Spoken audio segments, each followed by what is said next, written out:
People sometimes ask me why I care so much about narrative nonfiction, memoir, why I spend so much time reading it, writing it, teaching it. And for me, the answer is personal. In my own books, From Every Natural Fact to the forthcoming Alchemy of Sass, I've been engaged in some of the same thematic work.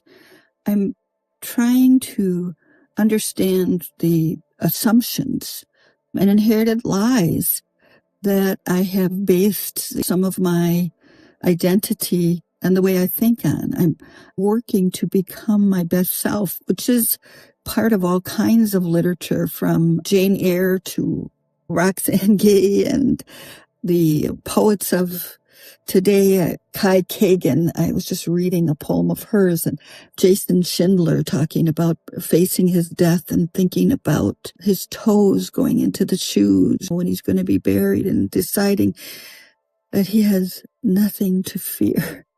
This work to be our best selves. And so I think that the writing is always at its best looking at ways to live more fully aligned with the values we consciously choose.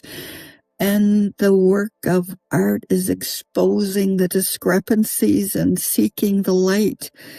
And when we write honestly about our lives, we begin to see how complicated and nuanced human behavior is.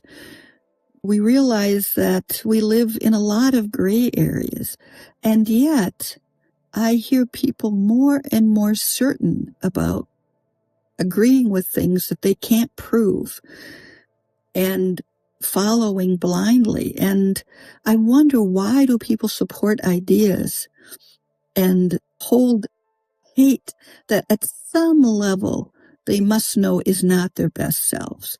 And I think back to studying Maslow's hierarchy of needs, and remember he was saying that once we meet our basic food, safety, shelter, the very next thing we care about is belonging, that we need to have community, and that maybe we are so distanced from each other now with our social media and our online lives that we do more extreme things, that we can believe more extreme things because we're so hungry, even for an online community, for those likes, for those, if I say something provocative and hateful and can find a community that will praise me for it, it's like a heroin, and it's destructive.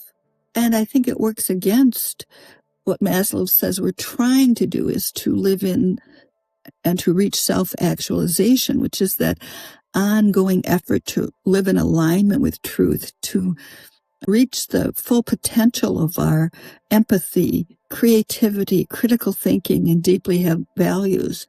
And at our best, we try to think clearly and treat people with dignity. And we try to live by something closer to the golden rule. I have neighbors who, I know, let's imagine a tree fell on someone's house, and they would rush right over to make sure that everyone is safe. They might even risk their life to go in and drag that person out, regardless of their color, regardless of their heritage, and maybe even regardless against their immigration status. But then there's the contradiction of how would they vote against this person's best interest? What would they say about them online? And those contradictions confound me and fascinate me. And I think all types of literature and all kinds of writing have the ability to increase our empathy and our critical thinking about being our best selves and how we treat each other. Narrative nonfiction, when we write it, it asks us to slow down and examine what we believe, where those beliefs came from, and whether they still match the values we want to live by. So when we write our stories, we are creating a better version of ourselves, not just on the page, but in our lives, and not just in our lives, but in the lives of people who engage with those truthful, exploring, complex, messy, and beautiful, truthful ideas. And it all matters. Sometimes our stories become essays, books, family histories, a recipe collection with stories, and even the oral stories that we share with each other. And all of them matter. They create a record of human beings trying imperfectly to understand themselves and live with greater clarity, integrity, to have our life matter. And that's why I teach memoir and narrative nonfiction, because when people take the time to examine their stories, they begin to see the assumptions they inherited and the values they want to choose instead. And that process can move our culture towards something more thoughtful, something more humane, and something more honest.